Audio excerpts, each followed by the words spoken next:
सावधान रहें सारे लोग, क्योंकि कोविड के मामलों में बम्पर वृद्धि हो रही है। JN.1 वेरिएंट बढ़ा रहा है गैस्ट्रो संबंधी समस्याएं। कोविड के इस नए वेरिएंट से जुड़ी एक बहुत बड़ी अपडेट आप तक लेकर आए हैं, पूरी खबर जानिए।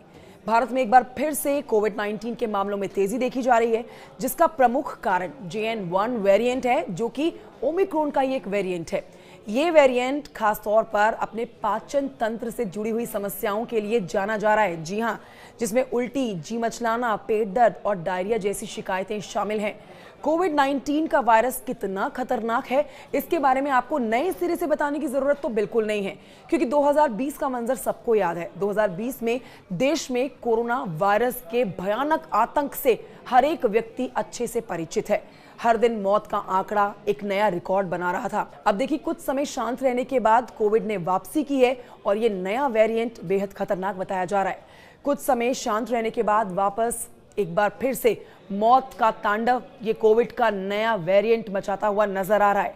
26 मई तक के सरकारी डेटा के अनुसार देश भर में 1010 कोविड के एक्टिव केसेस थे, जिनमें महाराष्ट्र, केरल, दिल्ली और सबसे ज्यादा ये प्रभावित स्टेट हैं, जहां लगातार ये नंबर बढ़ता हुआ नजर आ रहा है।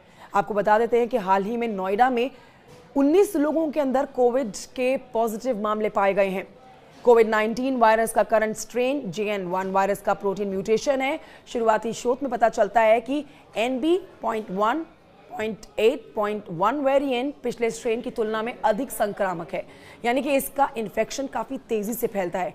एक और जानकारी आपको दे देते हैं कि WHO के द्वारा प्रकाशित हालिया रिपोर्ट के अनुसार NB.1.8.1 वैश्विक स्वास्थ्य के लिए कम जोखिम वाला है, लेकिन इसके कारण आप खराश, थकान, हल्की खांसी, बुखार, मांसपेशियों में दर्द, नाक बंद होना, हल्का सा सिर दर्द, मतली और उल्टी, दस्त, आंत में तकलीफ भी महसूस कर सकते हैं। ये इस बार के वेरिएंट के प्रमुख लक्षण बताए जा रहे हैं। लेकिन आप ध्यान रखिए, बचाव इसका एकमात्र तरीका है। हाइजीन रखिए, हाइजीन मेंटेन करके रखिए। बचाव के लिए आपको हाइजीन का ध्यान रखना बहुत ज़रूरी है। मास्क पहनना ज़रूरी है, हाथों को आपको साफ रखना ज़रूरी है, लोगों से दूरी बनाए रखना ज़रूरी है। साथ ही लक्षण यदि 2 से 3 दिन तक बने रहे तो तुरंत आप कोविड टेस्ट करवाएं और डॉक्टर से परामर्श ज़रूर लें। इसके अलावा हेल्दी डाइट लें, जो आपकी इम्यूनिटी को स्ट्रॉन्ग करने में आपकी मदद करेगा। ध्यान रखिए, कोविड का ये नया वेरिएंट खतरनाक है, इसे हल्के में तो आप कतई ना लें। ये जानकारी बहुत महत्वपूर्ण है, इसे साझा करें, कॉमेंट करके बताएं जानकारी कैसी लगी।